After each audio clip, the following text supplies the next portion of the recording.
యుద్ధం ముగియడం గాదు, ముదిరింది. అమెరికన్ యుద్ధ నౌకని ధ్వంసం చేసింది ఇరాన్. దానికి ప్రతిగా ఇరాన్‌కి సంబంధించిన నేవీ ఫ్లీట్ మొత్తాన్ని లేపిపడేసింది అమెరికా.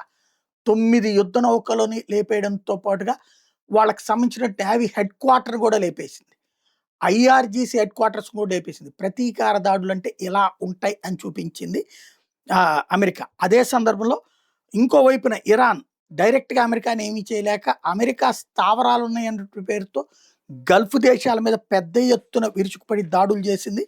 అందులో Bahrain, Qatar, Dubai, Kuwait, Doha, Jordan, Saudi ఇవన్నీ కూడా ఫేస్ చేస్తున్నాయి. తాజాగా ఖతార్ ఇలాంటివన్నీ కూడా భారీ ఎత్తున నష్టపోతున్నాయి. ఇంకొక వైపున దీనికి తోడు బ్రిటన్ వాళ్ళకి సంబంధించినటువంటి ఎయిర్ బేస్‌లు, లేకపోతే ఫ్రాన్స్ వాళ్ళకి సంబంధించినటువంటి ఎయిర్ బేస్‌లు, జర్మనీ వాళ్ళకి సంబంధించిన ఎయిర్ అట్లాగే నేవీ బేస్‌లున్నాయి ఈ అరబ్ దేశాల దరిదాపుల్లో. అట్లాంటి వాటి మీద విరుచుకుపడినటువంటి పరిస్థితి ఇరాన్‌ది. ఈ నేపథ్యంలో పెను విధ్వంసం అయితే సంభవిస్తోంది.